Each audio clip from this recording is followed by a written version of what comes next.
Welcome to ACR On Air, the official podcast of the American College of Rheumatology, where we have engaging conversations with leading rheumatology professionals on topics such as the latest research on rheumatic diseases, solutions for addressing practice management issues, legislative policies impacting patient care, and more. Here's your host. Welcome back to another episode of ACR On Air, the official podcast of the American College of Rheumatology. I am your host, Dr. John Hausman. Show notes for this episode can be found at acronair.org. You can also find our previous episodes on Apple Podcast, Spotify, Google Podcast, Stitcher Radio, and on your favorite podcast app. Have you ever asked yourself if you have what it takes to become a successful researcher? Are you interested in learning how to get your research funded? Are you curious about the process of writing grants and manuscripts in rheumatology? In this episode, we take a deep dive into the life of a researcher. We've invited Dr. Jeffrey Sparks to share with us how he ended up as an R01 independent researcher. We'll learn how the sausage is made, as they say, of a successful grant submission. Jeff will share with us how he became interested in research in the first place, the skills he gained along the way, how mentors were necessary for his success, and he explains the alphabet soup of NIH grants. He also discusses the 20 medals that he has hanging on the wall of his office. Dr. Jeffrey Sparks is a rheumatologist and assistant professor of medicine at Brigham and Women's Hospital and Harvard Medical School. His research focuses on using patient-oriented and epidemiologic methods to evaluate the etiology, outcomes, and public health burden of rheumatic diseases. His research themes are rheumatoid arthritis risk and outcomes related to pulmonary disease, COVID-19, and rheumatic diseases, as well as rheumatic immune-related adverse events from immunotherapy for cancer. He serves as the Director of Immuno-Oncology and Autoimmunity and as an Associate Program Director for the Rheumatology Fellowship of the Division of Rheumatology, Inflammation, and Immunity at Brigham and Women's Hospital. As you'll hear during our discussions, Jeff has received numerous grant awards from the National Institutes of Health, American College of Rheumatology, European Alliance of Rheumatology Associations, Rheumatology Research Foundation, Brigham and Women's Hospital, Brigham Research Institute, and the Harvard Medical School. What a pedigree. Enjoy the show. Jeff, welcome to the show. Oh, thank you so much for having me. It's great to see and hear you. So, Jeff, you're now, it seems like a very successful researcher. How did you become interested in research in the first place? Well, I think that's certainly up for debate about the success. In rheumatology, we've got a lot of really distinguished investigators. So it's really a very fun field to be in. And certainly it's a humbling process, as we'll get into. As far as how I first became interested in research, I think it was very natural. It was gradual. Certainly my focus initially was being trained on being a clinician. And as part of that, you get to be exposed to literature. That's how we make decisions. That's how evidence-based medicine works. And, similar to other programs, so I did my med school at the University of Arkansas in Little Rock, Arkansas. And, there were journal clubs just like anywhere else. And I did my residency in internal medicine at WashU in St. Louis and Barnes-Jewish Hospital.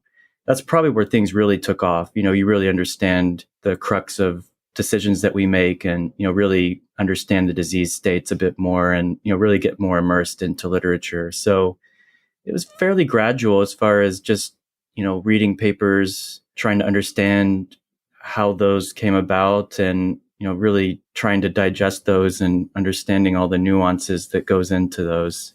Yeah. So that was the first sort of appetizer into research. I was really more of a consumer than anything else at the very beginning. Got it. So was it more the process of research that interested you, or did you already have some questions that you wanted answered, and therefore you thought that research was the way to get those answers?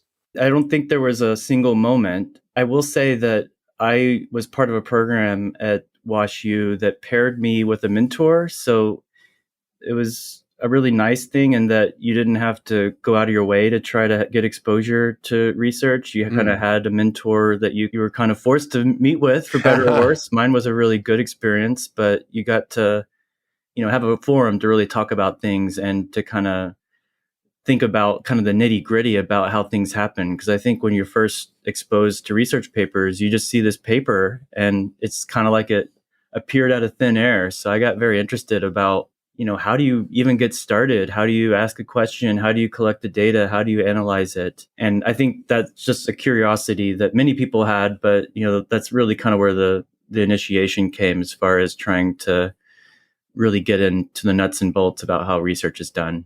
Did you actually start doing research during your residency program?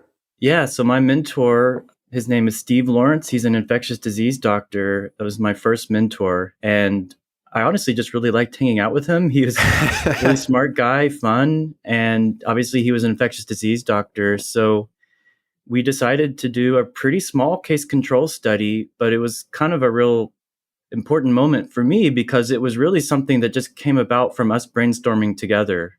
It was a case control study about outcomes among renal transplant recipients who had influenza, which actually really foreshadowed some of my interest in COVID later. Oh, that's interesting. It seemed like a very small project that would never really amount to much, but actually I think it kind of had a lot related to immunosuppression and infection, which was a theme in my career.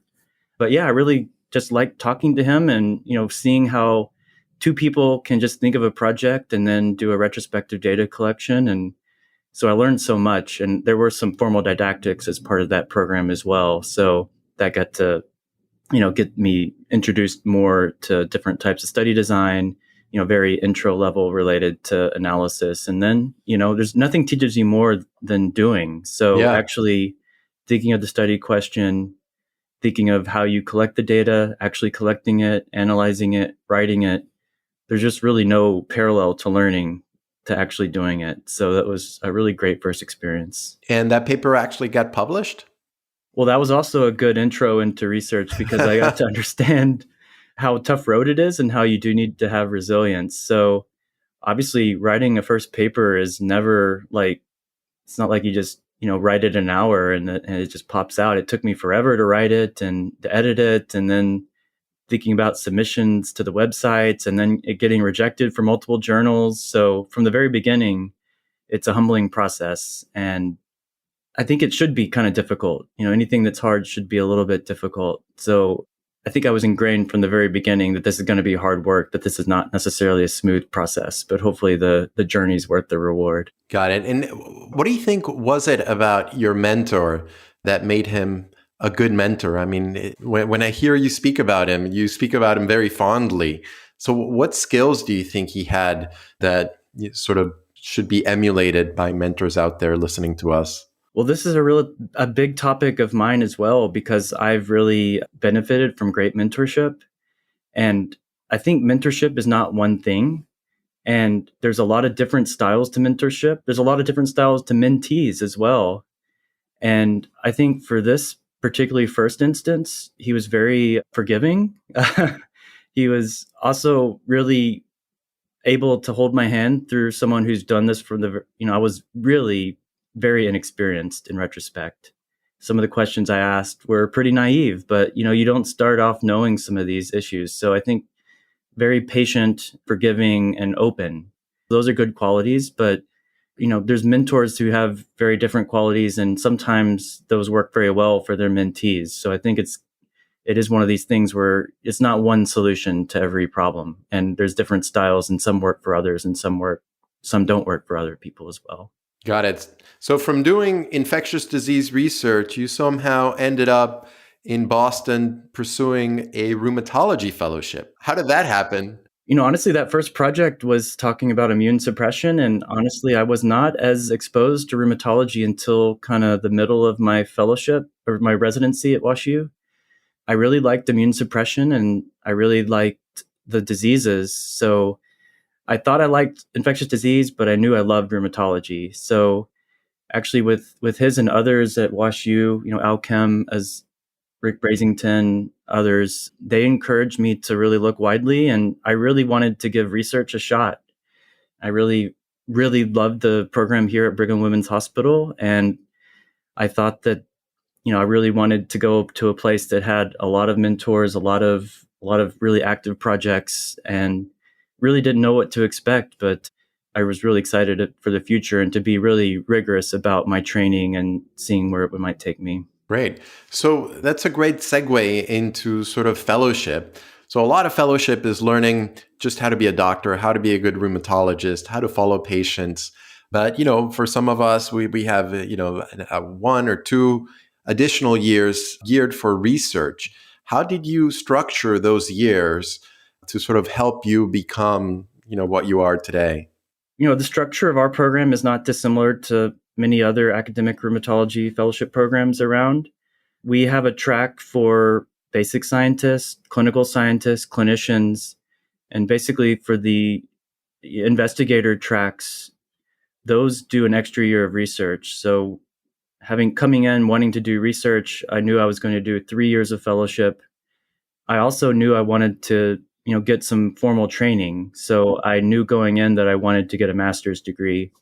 So again, pretty similar to other places, our first year is heavily loaded for clinical training, maybe getting some of the nuts and bolts ready about, applying for a master's degree program, finding a mentor, maybe just getting started on a project. But year 1 is really mostly about clinical training. And then years 2 and 3 are much more related to research, both the formal didactics as well as actual, getting your feet wet, actually doing projects and, getting some publications, analyzing data, collecting data, and, gearing up for a grant as well. Luckily the path is pretty known as far as, you have to get some formal training. It doesn't necessarily need to be a degree-oriented program, but you really do need to have some rigor related to the methods. You really need to actually do the research and collect the data, analyze, write it. And, to really pay for your time after fellowship, you need a grant that's going to support some of your salary so that you have time dedicated to doing research. So I knew going in that was going to be the big picture about getting a degree, getting good clinical training, but also getting my feet wet related to doing some first projects that were going to have some path towards independence later. And those first projects, did you choose those because of what was available at your institution? Or were you trying to answer, clinical or research questions that you had yourself? Or is it a combination of both? Well, I think there's a lot of paths. I will say that, probably on the ends of the spectrum, there's some people who might take up some of the mentors projects. Maybe they're already funded. Maybe the questions are already been raised. On the other end of the spectrum is really building something from nothing, doing really foundational work and setting up the infrastructure. So you can imagine there's pros and cons from either side. If you're taking up one of your mentors' projects, there's probably already an infrastructure, there's already a rigor to it, there's some support staff, and it's probably going to be a shorter time to publication. However, maybe it doesn't get you as much notoriety, doesn't give you your niche. Maybe there's some overlap with your mentor, but I think that's probably one of the more common paths, just because you really can't be independent from day one, and you really want to do good research that's going to be important. So, of course, you shouldn't be expected to have all those parts in place right away. On the other side of the spectrum, building something that's from nothing is really satisfying, and obviously it really creates a niche and a brand for yourself, and also puts you on a path towards, research funding that will clearly be geared towards yourself. However, it does also mean that it's usually a longer road to hoe as far as getting the infrastructure together. You might be really doing some foundational studies that seem relatively low impact, at least at the beginning, related to sample size and, comparison groups and, what's able to be measured, often retrospectively. So those were kind of the things that came to mind. For me, I was a little bit of both. So I'll say that we have a lot of great mentors here at Brigham. I don't want to list them all in case I forget them, but my primary mentor is and was Beth Carlson, who is a rheumatologist here at Brigham and Women's Hospital, and now mostly does research in big data, both the EHR, biobanks, all of us. And she was also she spearheaded research in rheumatology in the Nurses' Health Studies, which is some of the first studies that I got involved with. So just as a brief example, Nurses' Health Studies, as you might know, It's about 250,000 of women that have been followed for over 40 years. And our group has been identifying incident rheumatic diseases. And, I'm one of many people who have been reviewing charts. This has been ongoing for 30 years, where Wow. we track down their charts and we make sure that they meet ACR criteria. We phenotype them. We make sure that their dates of diagnosis are correct. So we're really sure that patients with rheumatic diseases were incident after follow-up. And obviously that, sets up all sorts of studies related to biomarkers, genetics, epidemiologic factors. So I was really fortunate to kind of step into that system that was really well-oiled, and, obviously the sample size and power and looking at risk factors for diseases is a really important area. So those were some of my first studies that I got involved with. Great. And then you also mentioned, or you seemed to hint at that, you were also thinking about starting your own research, your own sort of brand. What was that all about, and how did that come to be? Well, I'll say that I've had a lot of detours on the path. So there's probably a lot of things I tried to start that maybe didn't get finished. But probably the thing that actually came to fruition is that one of our early studies was looking at cause-specific mortality for rheumatoid arthritis. And, in retrospect, probably not terribly surprising, but at the time, the relative risk of respiratory mortality was really striking, because women with RA in the Nurses' Health Study had threefold increased relative risk of respiratory mortality compared to healthy women without RA. Wow. And so that was a really striking relative risk. And we basically wanted to disentangle why that happened, thinking about both common diseases like COPD and asthma, but also, things like interstitial lung disease. So this really set me on a path towards, respiratory phenotyping. And, we were doing kind of big data research, but it also put me on a path towards, doing some more patient-oriented research related to circulating biomarkers, doing CT scans and pulmonary function tests on patients. So kind of, looking at a really close level related to the level of data on a person level, and also being able to use, large research data on, very large populations to kind of look at many different angles from the same research theme. So that kind of put me towards the path of, funding related to drug-induced lung disease, airways disease, interstitial lung disease, bronchiectasis. And, along the way, there's, papers and grants that kind of came our way as well.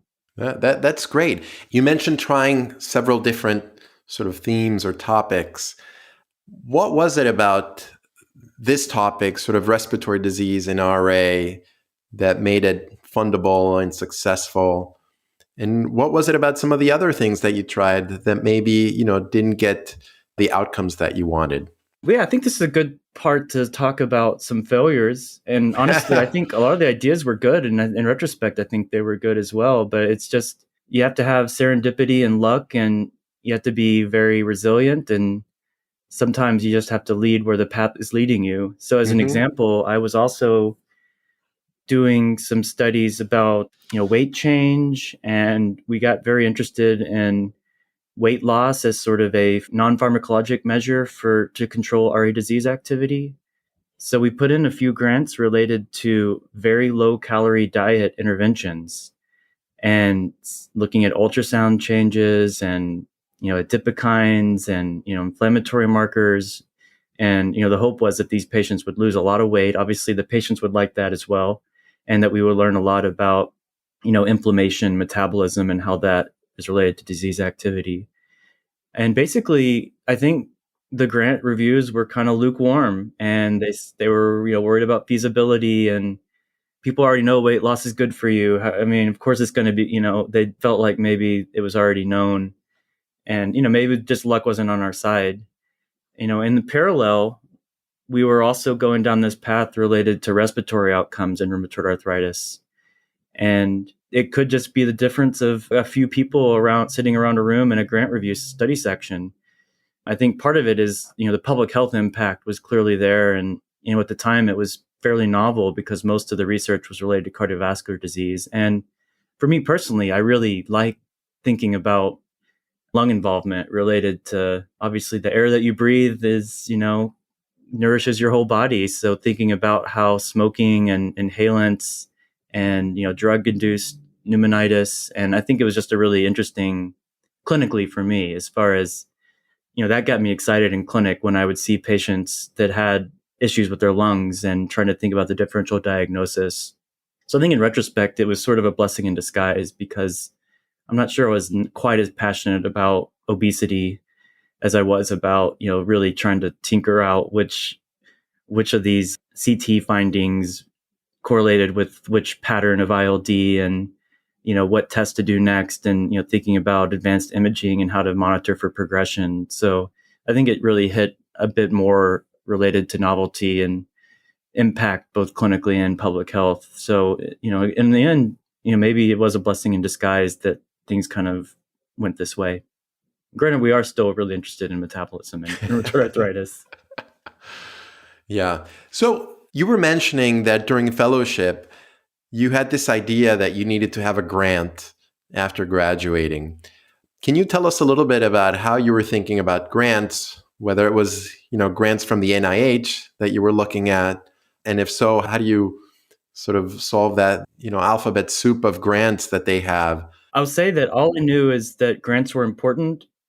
Honestly, I didn't really know much more about that. I knew people talked a lot about grants. I didn't know which grants to do. I didn't really know what funding structures there were. I didn't know who the funders were.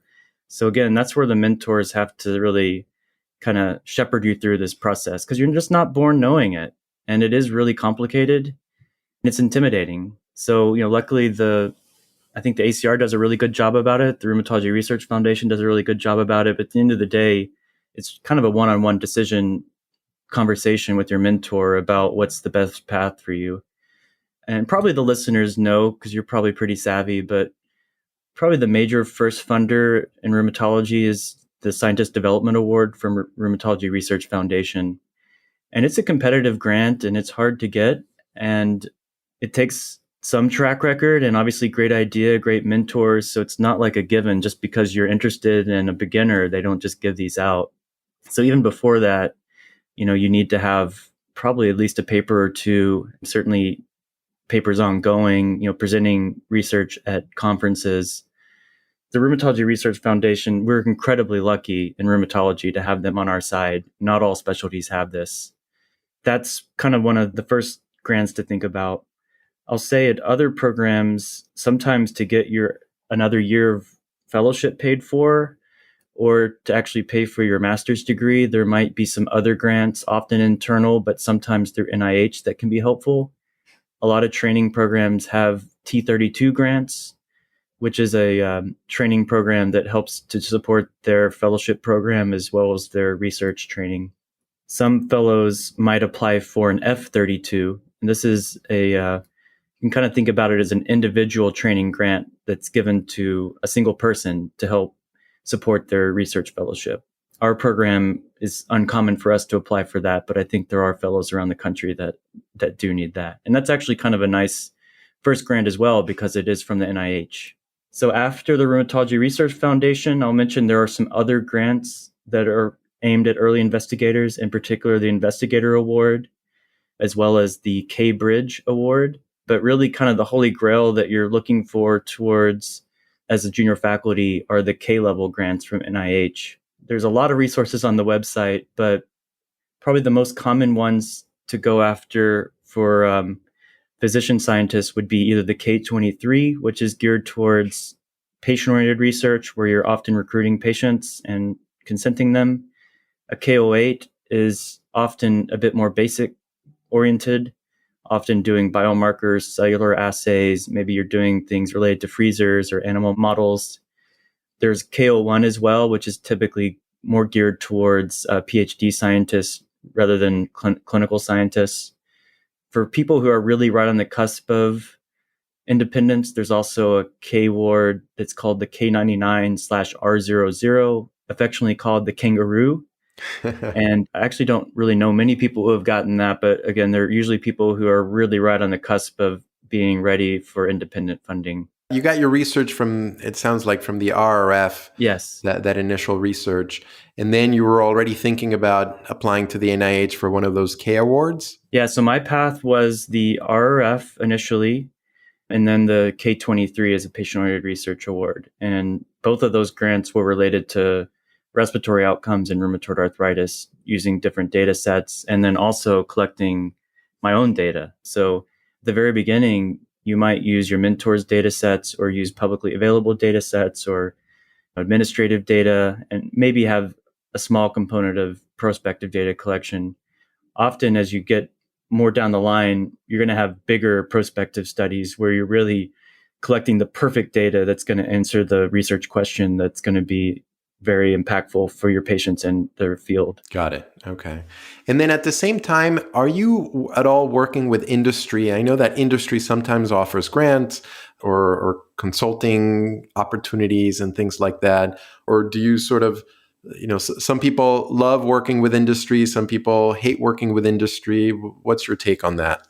I think this is evolving a lot. I know when I was in med school, it felt like it was a very distinct entities, industry or academics, and there was no overlap. Of course, that wasn't true even back then, but I feel like it's becoming even more collaborative now. And certainly I think it's a personal decision. It might be that depending on your own style, you may not want to do anything with industry, or you might want to do a lot with industry. And there's obviously everything in between. So for me, I do consult with industry. I also put in investigator-initiated grants with industry.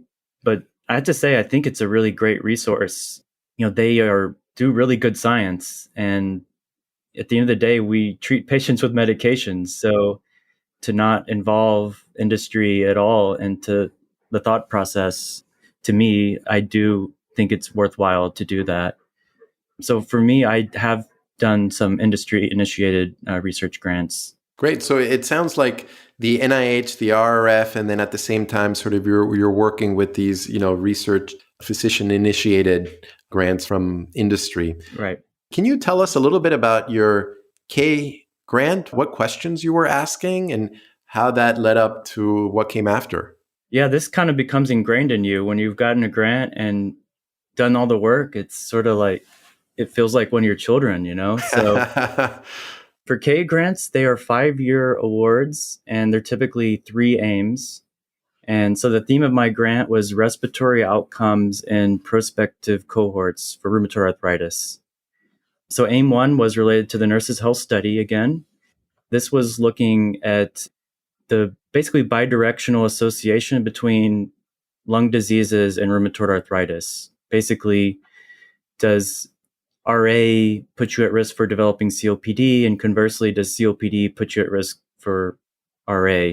And also looking at asthma and bronchiectasis and ILD, and also trying to really parse out whether this association is due to smoking or not. So it had some, relatively state-of-the-art epidemiologic methods for that. And, it probably generated 4 or 5 papers, which is nice from a single aim. Wow, great. So aim 2 was in our BRASS cohort, which stands for the Brigham RA Sequential Study.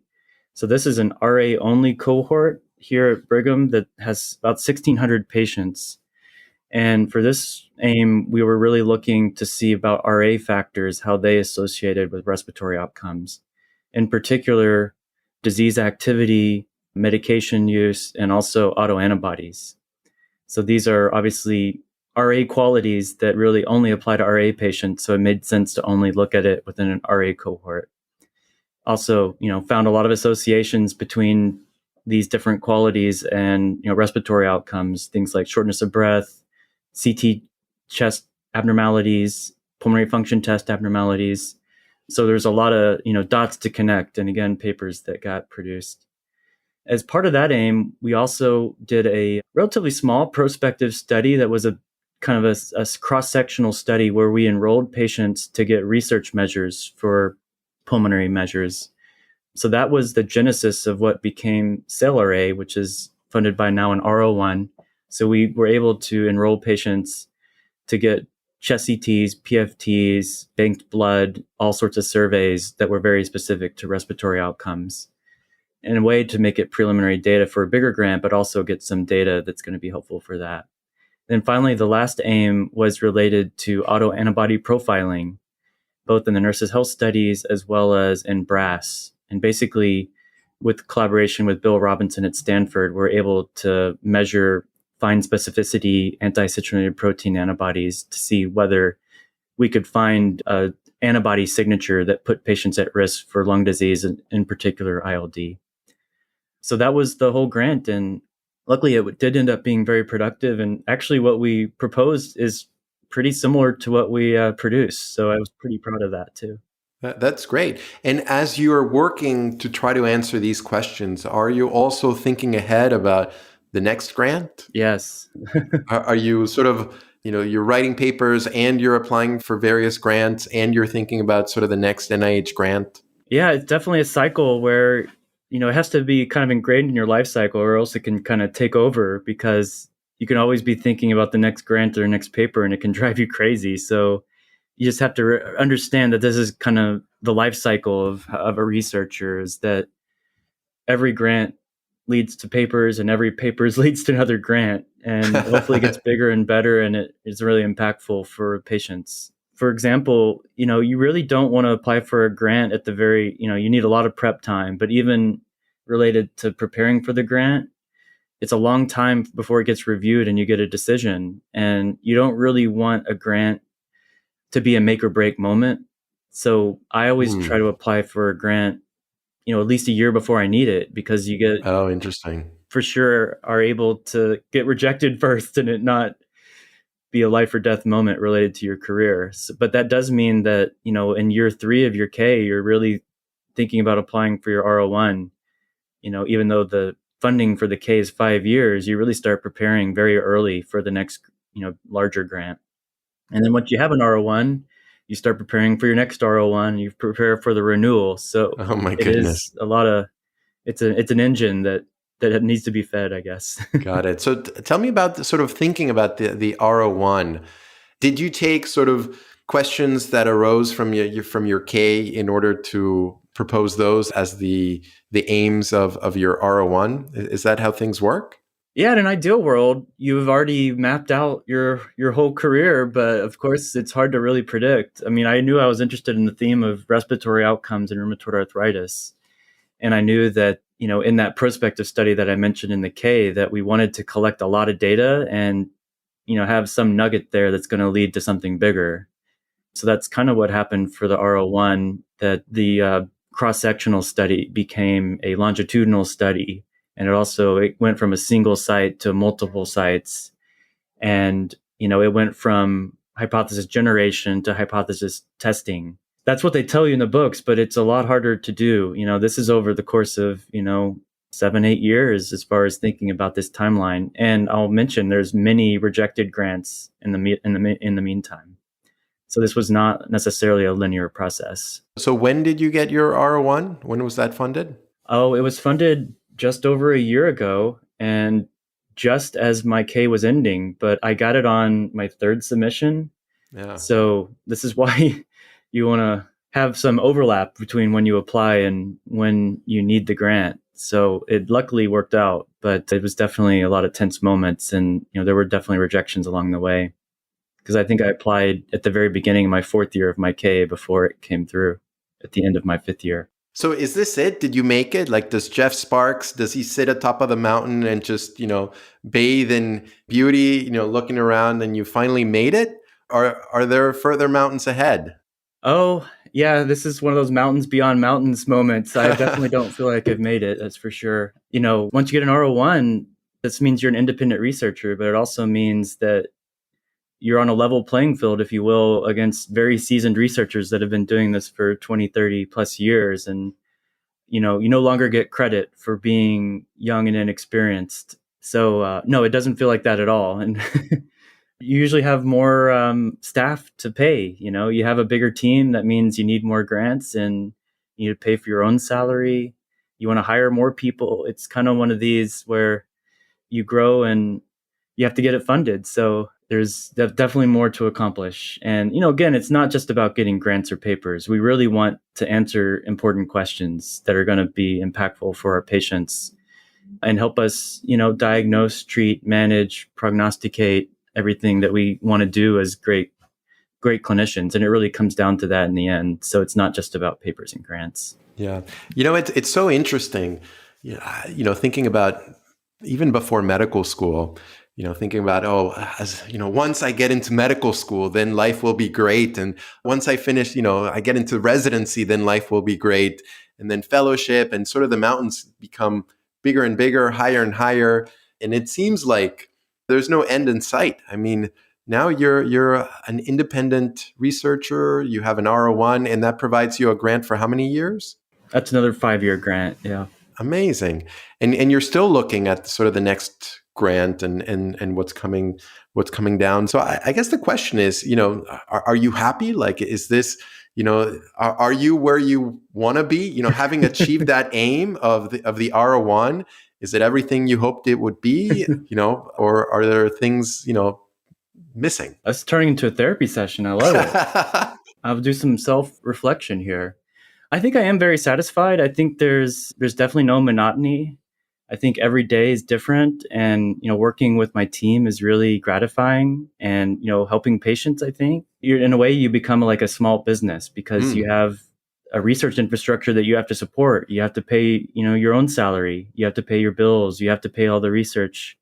You have to pay for the indirect costs that give you an office and electricity. So that's not something that I really understood at the very beginning. I thought it was really I understood that there'd be grants and papers and hard work, but I didn't understand some of the necessities that came about, just, protecting your time and, being able to pay for the research and staff that you work with.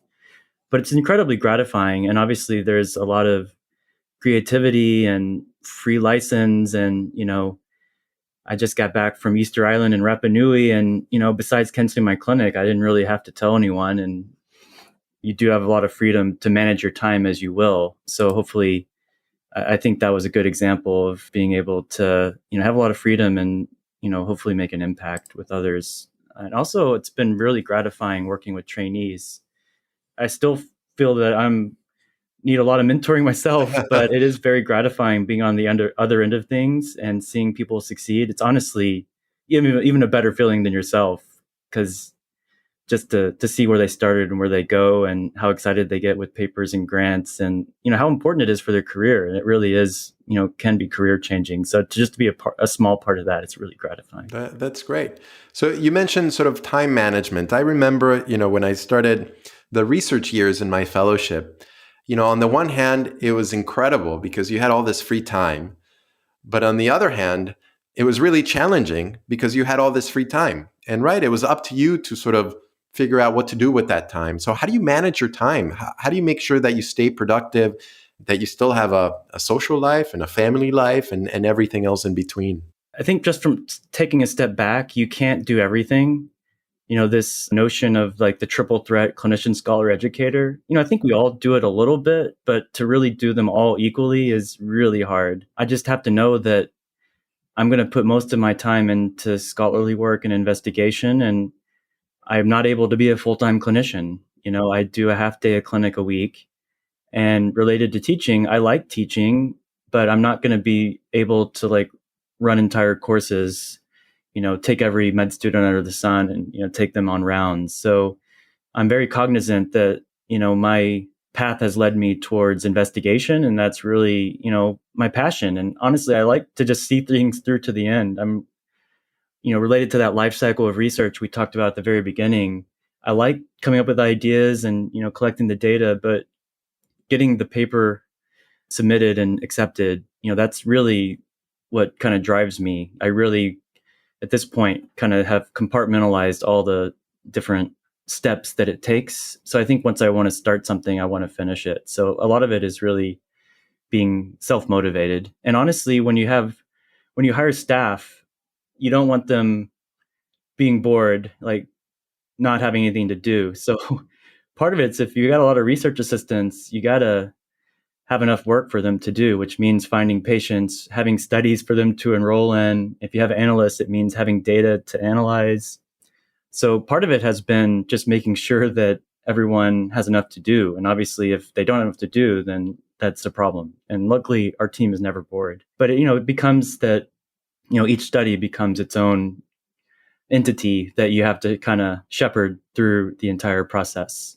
And, having trainees and, the meetings, as you know, can fill up your time. And hopefully the meetings actually are leading towards something that's going to be tangible and not just meeting for meeting's sake. So how do you actually manage your time? Like, how do you keep track of all these things? Do you have an app on your phone? Do you have a board in your? I see you have a Yes, blackboard I do right have a behind board. you, Yes. right? Like, how do you actually keep track of everything that needs to be done and figuring out when things should be done? I've been an early adopter related to electronic calendars. Like back in the day, I had a Palm Pilot, Oh, yeah, me before it was too. a thing. So from the very beginning, I've been very good about keeping a calendar. I used to be someone that would do a to-do list every day, but then I realized I was just retranscribing it every single day. So I do a handwritten to-do list once a week. Okay. And I'm really tough on myself if I don't accomplish what I would Okay. need it to by Friday. And then as far as like major projects, I have them on the board often to help guide our meetings with our research team to like give status updates on each of those. So those don't necessarily change quite as often, but it gives a sort of a big picture about what's active and what's not. Great. And for the listeners out there, I see behind you, there must be, I don't know, 20 different medals. Can you tell us where those came from? Is that from all your research? And No. I'm a very amateur runner. Maybe jogger or fast walker might be a more apt title. So yeah, I do like to do some half marathons and some other races as well. And honestly, this just means that the registration fee went through, that my credit card was accepted. I did finish them all though. Interestingly, at home, actually, I don't do much work at home at all. So most of my work is done here. Okay. And we're kind of a minimalist at home related to decoration. So basically, it was either throw these away or display them somewhere. And actually, where it's displayed is typically not is to people's back when they're sitting in the office. But now in the Zoom era related to the pandemic, it is now my background. Usually, used to, I was the only one that could see them. Got it. Got it. So do you still have time to do things for yourself, things for your health, to keep you healthy? Like, are you still running? Is that a regular part of your weekly routine? Yeah, I try to run at least 4 times a week. I really like music, and that's where I listen to music on runs, usually around the Charles River and the Esplanade in Boston, if you're familiar. And we really like traveling, as I mentioned, our Rapa Nui Easter Island trip. So we try to have 3 to 4 trips per year. So we're going to Scotland next in February, and I believe I'm actually headed to my first time in Asia. I'll head to Japan and Korea in May. So, and they give me a time to self-reflect, and also I actually get a lot of work done on planes because there's no internet or email. But you also get to self-reflect, and I think it is really important to have some time away from work, of course. And for reflection, do you keep a journal, or is that just things you do sort of in between all your I other? just sing on my runs or in the shower. No, besides writing papers, I don't write much. But I do read. I read nonfiction, and we like to cook and travel and hike, all that kind of stuff that is not too glamorous, but it is what it is. Great. That's awesome, Jeff. So, we're wrapping up. What advice would you have for somebody interested in sort of the research career in that in the end they want to end up with an R01 and they may be in residency or fellowship? What sort of big guiding light would you provide to these people? Some big picture advice is to follow your passion. Don't just do research because you can get notoriety or it makes your CV look good, because it's going to be really dissatisfying in the end. And granted, I do think that doing some research is a good activity to just really make sure that you know how that's produced and to make sure you don't like it. But it really takes a lot of resilience and passion. And there's just no way to go through this without failing a lot. Most of the grants I submit don't get funded. Most of the papers I submit don't get past the editor, Mm-hmm. So you have to have, a lot of resilience related to all those issues that can come up. And, it's not for everyone. If that's not a part of the process that you want to go through, it's better to recognize that early in the process. And you have to have, be a pragmatist, I guess. You can't be too optimistic or too pessimistic, or you'll just really go into turmoil. But, as an example, whenever I submit a paper, I submit to a journal, I already have the next journal I'm going to submit to already in line. And, when I submit a grant, I usually expect I don't get it. So it's kind of one of these things where setting your expectations and, exceeding expectations is always better than, being disappointed. So those are some kind of the internal coping mechanisms, I guess you can say. But the journal one is really helpful because I always have another home in mind every time I submit a paper. Awesome.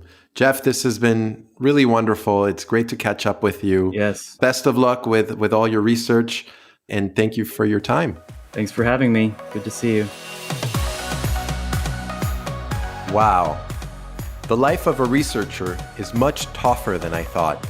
But I guess if you have the perseverance, the right mentors, and some luck, you can achieve a lot. That's it for our show today. Thank you all for listening, downloading, subscribing to our podcast, and for rating us with 5 stars, or however many stars you think we deserve. You can find our show notes for this episode at acronair.org, Apple Podcast, Google Podcast, Spotify, and on your favorite podcast app. For all of you researchers out there, God bless you. Keep researching, and as always, stay healthy.